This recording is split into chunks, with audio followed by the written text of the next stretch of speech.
My guest today is the managing partner of a firm that has been a cornerstone of the San Jose legal landscape for over 55 years. Cashman leads Berliner Cohen, a regional powerhouse that has navigated the transformation of Silicon Valley from agricultural land to the global tech hub it is today. Managing over 30 partners and 85 attorneys, Jim occupies a unique middle ground in the market increasingly dominated by massive global firms. We are going to dive into how Jim's firm uses the regional identity as a competitive advantage and why Jim believes that organic growth rooted in partner strengths rather than a rigid corporate strategy is the secret to their longevity. Jim, welcome to the Growth Switch. Thank you, Alex. Happy to be here. Pleasure to have you. What I want to start with, Jim, is that your firm literally seen the landscape of San Jose change from agriculture to the Silicon Valley. Now, how did the history of your firm change together with the region and with the clientele that you serve? Yeah, it's a great question. When I first came to the firm in the 1980s, most of our clients were, as you said, agricultural. San Jose was settled by many Italian families, and those families bought lots of real estate. And in the 70s and 80s, those folks were selling their property for housing and for development of commercial properties in downtown San Jose. And then what happened is the high tech industry started to develop in the greater Bay Area, certainly San Jose and the peninsula area, which is Palo Alto and up to San Francisco. And the high tech industry made San Jose what is now called Silicon Valley. And so our clientele started to shift, but not necessarily our strategy in terms of servicing high net worth families as well as small businesses.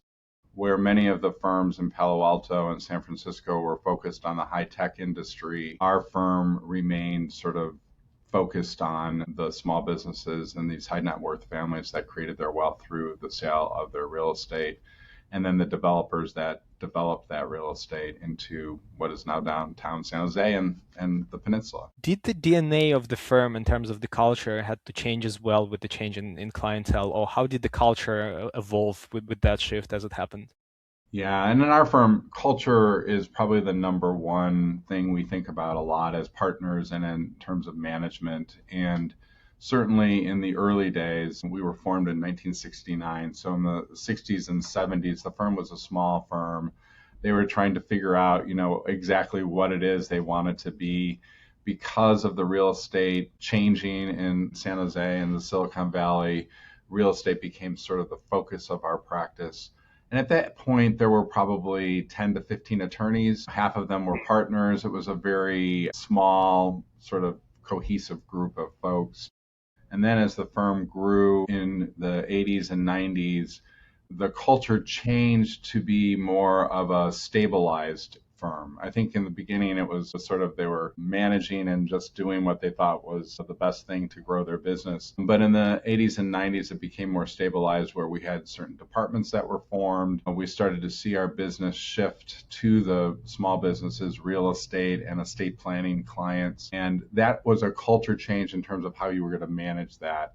At that point, though, I don't think there was any strategic conversations about how we were going to grow, and we didn't bring in consultants or things like that. And then in the 90s and the 2000s, I think the firm really saw, well, we've been here 30 years. We obviously are doing something right. So we started to focus on, okay, what is it that we want to do next in order to grow? And we continue to ask the question of who do we want to be? Do we want to be a mega firm? Do we want to be a firm that services our clients? And then with that said, how do we want our culture to continue to be or to grow? And those conversations in the early 2000s were sometimes led by consultants. We felt that it was important to bring in outside points of view. And the result was that we did not want to become a mega firm. We wanted to really keep sort of the strategy of servicing the local businesses and being a community member and business, and also from the standpoint of our culture being a group that was listening to each other and then was able to respond to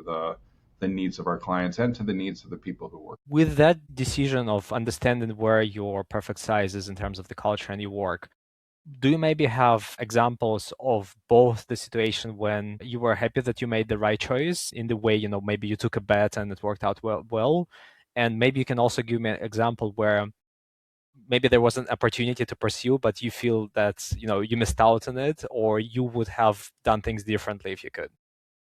Yeah, that's a great question. I think, of course, you look back at things, and at least I think, as the managing partner of this firm right now, that we made the right decisions. But over those years, especially in the 90s and the 2000s, we were approached a lot by larger firms to merge and that sort of thing. And that still happens today. And I know we're going to talk about that in a little bit later, but in those days when we were asked to join firms, I can remember one example where we brought in a consultant to tell us how this would work.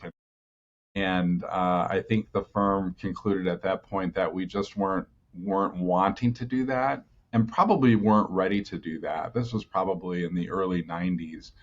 And then in the 93, 94 era, the firms, I don't know if you remember, but the economy in the Silicon Valley was not going well, and we really had a come to Jesus meeting amongst the partners at that point to discuss really what do we want to do and where do we want to go. And at that point, several of our partners left. We went from 60 attorneys in the 1993, 1994 era to about 30 attorneys, losing about half. And that was a decision that the partners at that time made to, I won't say get rid of, but to go in a different direction than some of our attorneys. And I think that was a real important point in our firm's history, in that we had to make the decision that we didn't want certain partners to be amongst us. Or I don't know if that was really the decision, but those people chose to go to a different environment. And it really forced the people who stayed to come together and really make it their mission to now grow the firm and the culture the way they wanted it to be. So that, at least in my experience here, which has been about 40 years, was probably one of the biggest points in our firm history in terms of decision making, in terms of which direction we wanted to go.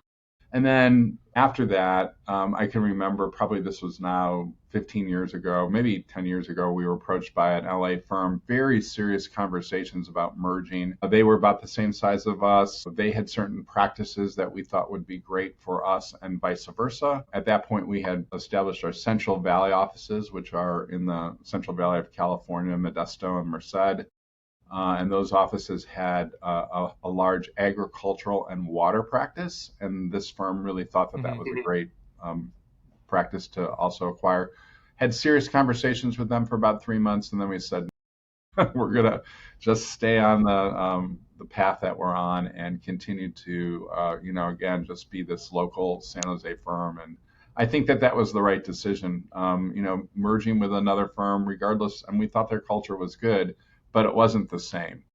And again, culture sort of won the day there in terms of, no, we're just going to stay the course. Makes sense.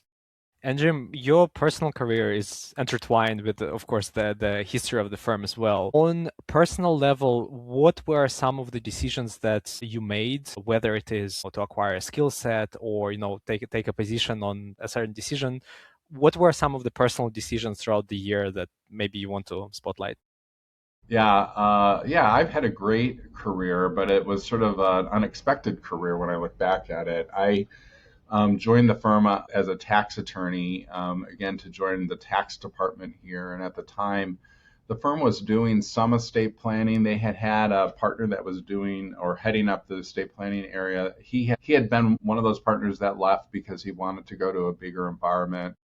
They had hired another person, not a partner, but a person to come in and sort of take over that practice. And she was an estate planning attorney, and I joined the firm to become a tax attorney, and she needed some help. And so I started to help her with the estate planning practice that she had. I started to really enjoy it. And then a year after I got to the firm, she decided to leave to move up to Washington State. And the firm said, look, we've had so many turnovers in this area, Jim. If you want to continue to do estate planning, great. If you don't, that's fine. We need a tax attorney to help with the real estate and corporate work. And at that point, I was enjoying it, and I said, I'll see what I can do. So I got handed a practice that was ongoing. Clients already existed. The firm had been established for many years at that point, and I was able to take that practice, and then Silicon Valley happened. This was in the East. And of course, there was a ton of wealth that has been created. So really, serendipity was a really great decision for me to go into that area of law. And my personality and the way that estate planning works in terms of its technical strategies and things like that really appealed to me. The estate planning practice, for those two reasons, has just grown exponentially in both our San Jose office and in the Central Valley offices. Now, I think we're up to 20 attorneys that do estate planning, and it's a very large revenue source and a very large practice for our firm. So it's a combination of liking what that area of law is, and also the fact that I was in a place where wealth was being created at a really fast pace. There was a real need for it, and still is a huge need for it. So, how would you take your personal experience into advice to young attorneys? Because now it's more and more likely that attorneys, they don't have the same longevity with the same firm. The turnover and switching the firms and sometimes career paths are more frequent. How do you think you can replicate the awareness of finding your niche and also being in a place, like you said, where the wealth is created, so they making the most of the global trends that occur around them? yeah, I think that that's a really good question, and you're right. We do see a lot of movement in our associate level in terms of people coming and going, but I think that the big but there is the culture. Back to the culture. I think Mm. at some point we know that our associates could go make a lot more money at a Palo Alto firm where they'd have to work, 2,000 or 2,400 hours, whatever the requirements are. In our firm, we require our associates to work 1,800 hours, which isn't, in terms of the realm of law firms, not that high, and it allows some sort of balance in life. But I also think it's the culture. It's the ability to grow a practice, and we give our associates a lot of autonomy in terms of how they do that. And if they're successful at it, they ultimately will become a partner, and we give them the tools and I think the support to do that. Many of our associates, after 1 or 2 years, decide either they're going to stay here or they're going to go because of that. And that's Hmm. not just in the estate planning area, that's in all of our areas of practice. I think that our associates who stay or get past that 3 or 4 year period, tend to stay here and tend to become partners. And that's been a great thing, but it's the culture that keeps them here, the culture of being sort of a work-life balance firm, but also a firm that supports them in terms of their business development growth and their growth as an attorney. Because we're small enough, I think we have the ability to do that in a way that nurtures them. Absolutely. On the subject of size, I want to double click into something you mentioned earlier, that you think mid-sized firms are becoming a scarcity. Again, on the subject of either acquisition or just competing with the big law. What's your view on that going forward? What's your prediction of how that trend will continue? And what would that be in terms of advice for smaller law firms as they think about their future? Yeah, I think the mid-sized law firm, maybe this is nationally or globally, is becoming a scarce entity. And I think there's a number of reasons for that. One is the economy and the way that lawyers are billing their time. I think that what we've seen, at least in San Jose, is that firms like ours, which is I'll say in the 50 to 100 person realm, I think that we are now either one or two of the firms that exist. And before, 10 years ago, there were probably 6 firms like ours. So the other firms have been acquired by larger firms that come into San Jose and want a presence here, want to have the base or the foundation of their firm already established. This is common practice, as you know. And they come in and make great offers to firms. And the firm that just sort of merged with a large law firm, we talk about that a lot amongst our partners. Like, why did that happen to them, and could it happen to us? And it comes back to the culture conversation. Why do we stick around? I ask my partners all the time, you could make a lot more money somewhere else. There's no question about that. Why do you stay? And there are partners in my firm that are billing 2,400 hours and they're working really hard, but why do you stay? And it really comes down to, I stay here because of the people and the culture. As corny as that may sound, I think that they feel that they have that autonomy to do what they're doing, and they can make good money. Don't get me wrong, but it's not going to be at the rate of those firms. I think it's also about autonomy. I talk about a lot about culture because that sounds good, but they also can do what they want here a lot more than they could do at a larger firm. A larger firm is going to be much more rigid, I think. I've never worked at a larger firm, but I would guess in terms of what your requirements are and how you'll be compensated, and the whim of whether or not you stay or your success is really based on others much more than it is in a firm like ours. But with all that said, I worry about our firm in terms of how it can withstand the pressure of these firms coming in and really making these offers that are hard to refuse. And for smaller firms, I think you can manage yourself. And when I say smaller, probably under 30 attorneys, you can manage yourself in a way that, we are smaller. We're not trying to be a big firm. We're not trying to build that culture. We're just doing our own thing. So they're in their own realm, and that's who we're after. We grow based on the 1 and 2 offs. Maybe a firm that has 3 or 4 attorneys, or a firm that has a certain practice area that we think would be complementary of our other practice groups. It's not as though we're out there saying strategically we want to find another 30-person firm and merge with them because we want to grow. Right. That's been the difference, I think, in how we've approached it. So you have economy and that financial factor on one side. You have the culture as a big consideration. Where do you think the technology and all the latest, tools that are coming out come into that place? Will they give leverage back to mid-size and smaller firms because they will become more competitive with big law, or will it just help bigger firms consolidate their standing? Yeah, I mean, AI is obviously on all firms' minds these days. When you talk about technology, I know in our firm, we're really in the middle of it and really trying to make the best decisions around AI.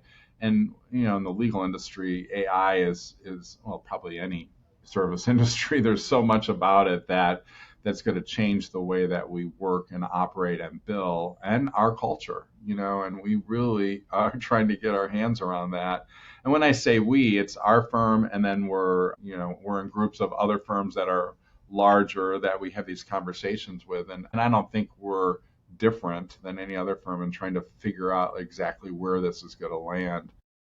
But I don't, it's a great question. Will we be able to compete with big law? I think when you say compete, I don't think we're ever going to be doing, massive IP litigation cases in our firm. That's not what we're about. We're about, again, supporting local, small to medium-sized businesses and wealthy families. That's our niche, and there's plenty of those people around. So, and I don't think the big law is really after those clients. And quite frankly, those clients aren't going to pay those rates. And so we talk about that. And so that niche is going to stay there regardless of if the technology changes. It's just whether or not the firm can withstand the pressure of those big law firms coming and saying, hey, you can be part of us, you can keep your culture, and us believing that. At least it's not going to happen in my tenure here, but it could happen in the future. And that would be the risk. But I don't think our clients are going to change because of technology, but how we operate and how many lawyers we're going to need to operate. I quite frankly worry about not so much the technology, because it's here and it's going to change how we work, but how do you then train young lawyers to get the experience to give the advice that senior lawyers have gotten? They've gotten that experience and now they can give that advice. That's going to be the real, I think, difficult point for all firms. How do you train people when they can just push a button and do the research and do the writing? But they're not going to get the experience of that. It's tough. Technology is changing for sure. It's going to change our industry, and whether or not it's going to, do away with small and medium-sized firms, or they're going to become, much more in demand, to be determined, I guess. On the client side, so the small and medium businesses that you work with, with the technology on their side as well, because like you said, everybody can do research with a push of the button. Now, is it a good research and are they drawing the right conclusion? That, of course, is open for interpretation. But have you noticed a shift in demand from the client side? How you work with the clients? Did anything change over the last 2 years for you? It hasn't changed drastically. It's a great question, but I think it's going to change, right? Clients are going to demand that we be more efficient. And when I say we, the lawyers or the service industry, be more efficient because they can go on and do the research. What I find in my practice, because again, it's very personal and family oriented, clients are much more sophisticated in the initial conversation than they were before. This is just in the last year where they've been on some sort of AI tool asking questions, having a conversation, and then they come to me with very sophisticated questions and knowing at least what AI told them the answer could be. And so far, I've appreciated that. I mean, it moves the conversation along a lot more quickly, and we're more on the same page in that first initial meeting than ever before. So I see that happening. The demands of the client in terms of billing or expectations, that's going to be, I think, the point that we have to really figure out.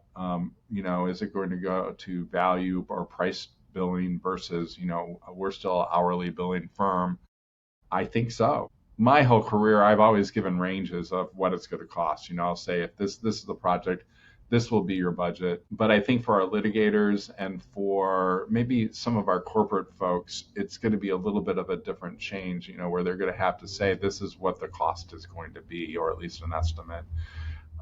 It will be interesting, but we're trying to keep our ears to the ground and have these conversations with people about, when I say people, other firms and other lawyers about how they're approaching AI and what they're doing. And I know, Alex, it's out there. It's a big concern and part of what we have to adapt. Certainly. And Jim, as your clients become more educated and, like you said, the first conversation they're coming with being more knowledgeable, what are some of the areas that you see where the clients are still not asking the questions maybe they should be asking, or what do you wish your clients knew before they, came and engaged with you and your colleagues? Yeah, I certainly think that the technical information is out there, and that's the questions they're asking. But in my practice, again, and obviously every practice is different, but in the estate planning practice, a lot of what we do is about family dynamics and psychology. They're not going to learn that on AI, right? And that's where I worry about the experience of the younger attorneys. I've been doing this for 40 years. I've dealt with a lot of family dynamics. I can kind of guide families with this idea of, I've seen this before. This is what I think works. This is what I don't think works. AI is not going to be able to necessarily help that. But how do you get somebody to get the experience that I've had when they're just pushing buttons and they're not really having those dynamic conversations with clients? That's my struggle with how AI might affect it in my practice. When I think about the practices of our other attorneys, like a litigation attorney, their practices are going to be very different too, where they can have the research and the document, all the documents that they have to have summarized very quickly by AI, where usually now it's taking a lot of time and expense to do that. That's going to be done by AI. Again, how are younger attorneys going to learn how the process when a computer is doing that? Those are the struggles I think we'll have. Something that the industry as a whole need to figure out. Yeah, I don't think we're the only. Obviously, it's not just our firm. I think that's every firm. But I do think there's going to be places for attorneys. That's not going to go away. It's getting the experience that you need to give that advice that I think we're going to have to struggle with how we do that. One of the things you mentioned when we spoke earlier, that you, again, historically, because you've seen the local landscape change a lot, and you as a firm always been part of the community. Do you want to talk a little bit about what it looks like being active in the community, engaging, and what that did for the firm throughout its history? Yeah, thank you for asking that question, Alex, because I'm a firm believer that if you're not, we're a local business, right? Whether or not we're selling bagels or fixing cars or a law firm, we have to be involved in our community. And that's part of our culture as well, which I think is important, that we really want our associates to be out there on nonprofit boards or being in some community activity, that we're known in the community as being sort of a foundational business in the community. And from a marketing standpoint, and also from the standpoint of why clients come to us, many times it's because they understand that we're out there in their community, in their schools, in their businesses, supporting them in a way that's, I don't know if it's different, but that's certainly been our philosophy. And I think it's been a very good philosophy for us in terms of how we've grown our business and our reputation as being a San Jose business that supports the community at every level. And personally, again, in the estate planning area, being on boards and that sort of thing, I tell associates is the best thing I do, because I'm meeting people that, it's all word of mouth. And that sort of marketing is probably the best marketing we do, because we're well known in our community for being a community member. How do you encourage the young attorneys that join you to do the same? Is it something that comes naturally, or do you need to push them a little bit towards being more actively engaged with the community? Yeah, certainly there are some that it comes naturally, right? They're already in the community and they've done it, and they're attracted to us because we're in the community. So that's a great hire. But for our younger attorneys just out of law school, we do lots of things with the firm in terms of community involvement and engagement. Like many businesses, we have volunteer days, go out in the community. We have our associates join boards. It's not quite a requirement, but if you're not on a nonprofit board at some point in your career, you're probably going to have a lot of pressure from us to do that. And it doesn't matter what nonprofit. I mean, again, my philosophy has been we have to be out there supporting the community. And then just other things that we try to do. And I think they're simple things, but I think it's good for us. Just yesterday, we do this grant. We call it the Small Business Grant for minority-owned businesses in San Jose. They apply, and we have a committee here at the firm that interviews those folks and then awards this grant, which is I think it's $10,000 of legal services and another $10,000 of cash. So it's pretty substantial for these small businesses. And yesterday they went out and gave the grant to the winner, and it's just such a great feeling of joy, I guess, when we get to do that. And the recipients are always so grateful and thankful. It's just a great example of, again, and the firm is really involved in this. I mean, we advertise it, or we certainly talk about it in the firm, and when we communicate this, we always have our small grant person there to kind of talk about their business, which they love. So that's just one example of how we try to be involved in the community, which has been successful for our culture. And also, we're out in the community supporting the community, which is great. Certainly. Has there been, maybe you can share an example of some second, third order of consequences as a result of you being involved in the community, that something good happened for the firm as well that wasn't the initial expectation? Yeah, I think that, just the recognition that we sometimes get that is sort of surprising to me. Like, the local business journal always does the top philanthropists in the community, and we're always in that top group. And I think they base it on, I don't even know. I think they base it on how much money we actually give. That's a big part of our budget. And we're one of very few law firms, which I'm always shocked by, that's on that list. It's the likely candidates, the big companies like the Googles and the Applied Materials, the big companies in San Jose that get recognized. But to be on that list with them is sort of an unintended consequence, because we're certainly not trying to be on that list. So that recognition has been interesting. Every year when we get recognized, it's like, oh my gosh. And then, the access to city leaders, when we need somebody to come speak at an event, or we're trying to, promote some nonprofit organization, we can go to the mayor, we can go to council people. They know who we are because we're involved in the community. If we need, the local high schools to do something with us in terms of an event, they're always willing to help. And so I think that that's been sort of unintended consequences, that we have this network of people that are willing to help us, whatever that might be, and vice versa. So that, Hmm. I don't know if that's unintended or not, but it's certainly happening, which is awesome. It certainly helps. Yeah. And for you, in your role managing the firm, was that always obvious that this is the right thing to do, or was there at any point conversation that, are we allocating the budget correctly? Should we be spending our time on this? Were there any periods when, it looked like it didn't quite produce the result that you wanted?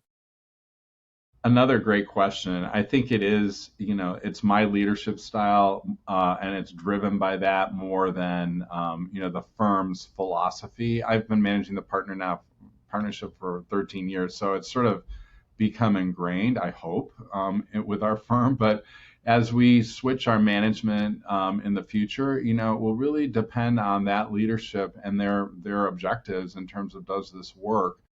I'm personally a firm believer in community involvement, and whether or not that changes, that would be a shift in our culture, which I think most of our partners really believe in. But it's a good question because I think it is driven by leadership. If the firm decided we're not going to spend whatever hundreds of thousands of dollars we spend in philanthropy, that would be a shift. And whether or not the culture wants to support that or not, I don't know. But you can tell by my tone, it's like, well, if we did that, I don't think that would be a great move. But going to a bigger firm environment, again, when I look at that list of philanthropists in San Jose and we don't see the big law firms on there, I think that's a mistake they're making, quite frankly. But Hmm, that's their issue. certainly. Yeah. And for you, your local, and you work with local small, medium-sized businesses. For some firm, they could be not geographically local, but they could be working with specific industry or niche. And just like physically there are local communities, there are the same communities digitally. Do you think a partner that doesn't quite have the culture that you've built over the time that you've been managing the firm, they should also look at the online space as the community and also make an effort to engage with the space digitally? Well, that's the future, right? For sure. And I think that's our vulnerability as the communities extend to digital communities and that are international. Are we going to be a part of that or not? And, it could be that our philosophy or our culture right now is too locally driven and we need to be a little bit more broad in terms of our views on, community doesn't just have to be the people down the street. It can be people all over the world. And then how do we support that? And can we support that? And can you put your hands around that?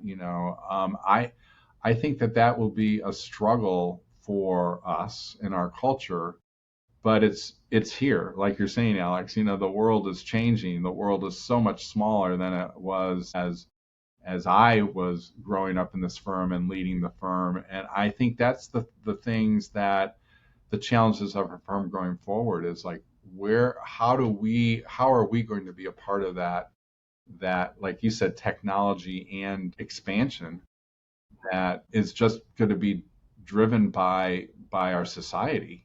That's what's happening, and that is true. We're going through I have another 16 months left in my position as managing partner here, and the next managing partner I think is thinking more broadly about those issues, which is great because that's something we need to be doing, but probably not on my agenda. When you were talking about the history of the firm as well and the decisions that you were taking collectively because of the culture and coming together and sometimes, like you said, involving outside consultants, when you think about whether it is AI or digital tools for marketing, what is your thought process of how to engage with somebody who is able to give good advice specifically for you in the culture and good relationship with the marketing partner would look like? Yeah, so a couple things there. We're very suspect of outsiders, consultants, quote unquote, coming in and giving us advice. Even right now, we're in this deep conversation about AI and whether or not to bring in a consultant is like the number one controversial thing we talk about. Because I think as lawyers, we think we are the smartest people in the room sometimes. And I have to warn my partners that we're not necessarily the smartest people and we need to bring in somebody who can really guide us through this. And so we talk a lot about that, but I think that bringing in a consultant on anything, it says, I think of AI because that's what we're in the middle of now, but in anything in retrospect has been very helpful only to get their point of view. Their point of view maybe they're trying to sell us something, but at least we're understanding what it is they're trying to sell, and hopefully we can make a decision that's a good thing or a bad thing for us. So we're suspect of consultants, but I think at the end, when we've hired consultants, it's been a really good thing for our firm. And we need to be a little bit more broadly thinking about that. To your point about the world is changing, the legal industry is changing, and we need to have help changing from the outsiders of the world. We're very insular in my law firm. I use that word a lot with my partners. We sometimes think, again, we're the smartest people in the room, so we don't need help. But I would disagree with that. I think having some outside view and another point of view is always important. So yeah, I don't know if that's answering your question, but certainly we're suspect, but I think it's a good thing, and the firm needs to expand into to getting help with things that we're not necessarily great at.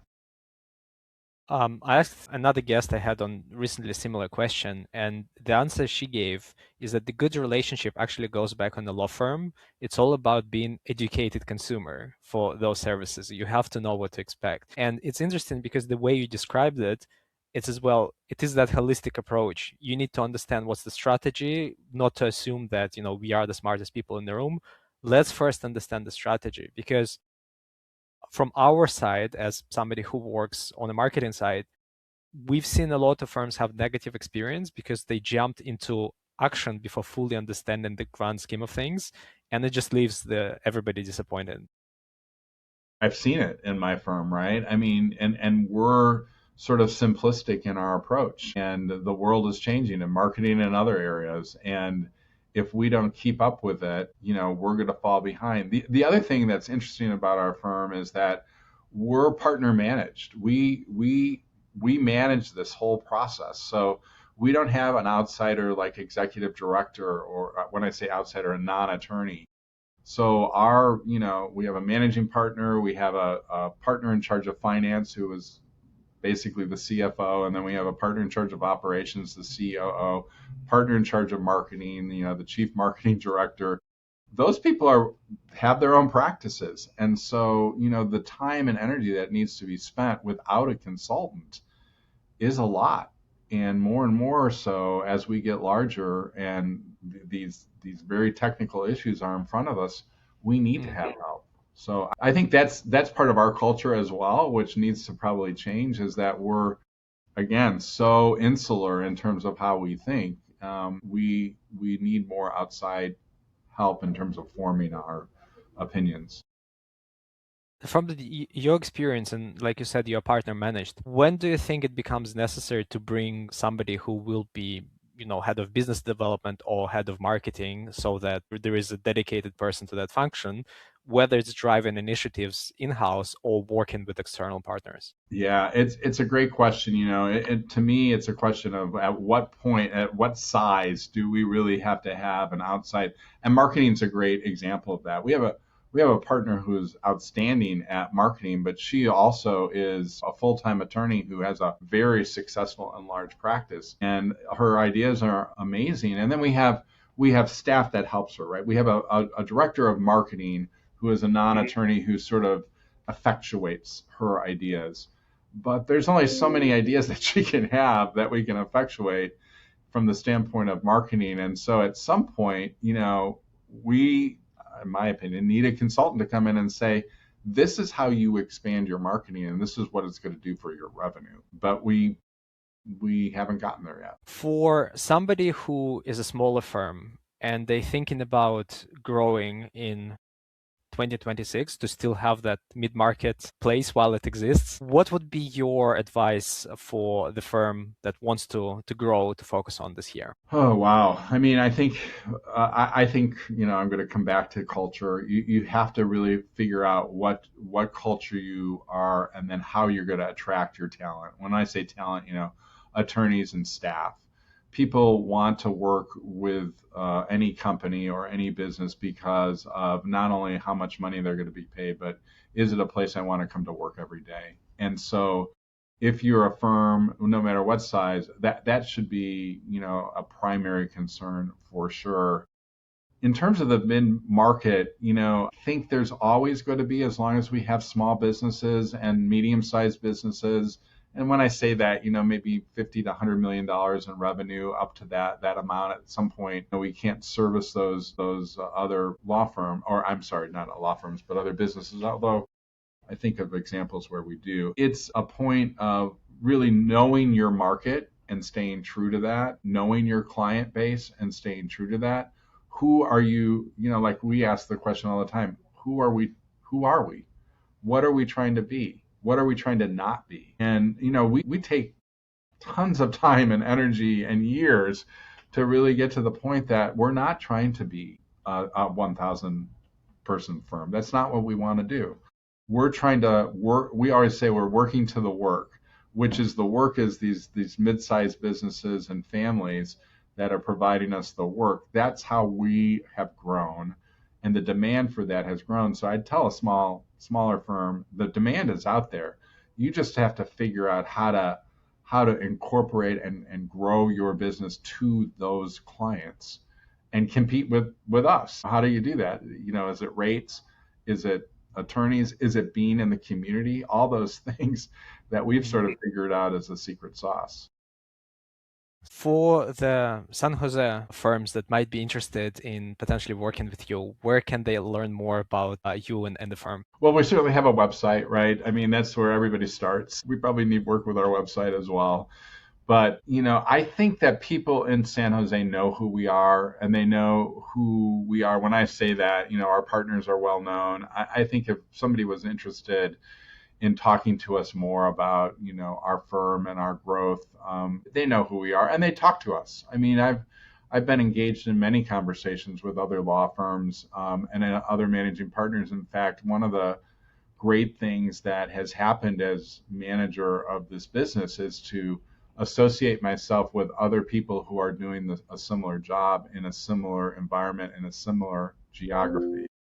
And it might be a law firm manager, it may be an accounting manager, it might be just a business person who has been very successful. But getting those points of view for me as a manager has been really, really helpful. Because again, we're not, we don't have all the best ideas, and it's always good to figure out what's going on out there.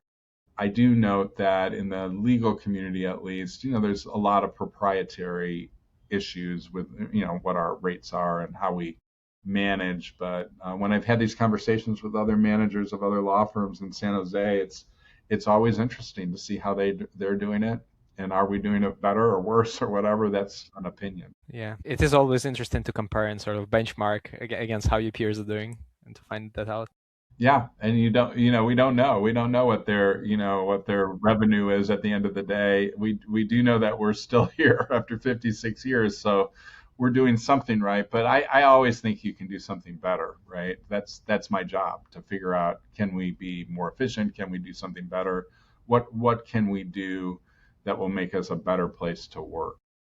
Yeah, I think it's a wonderful message for more firms to focus on their culture, to serve their communities.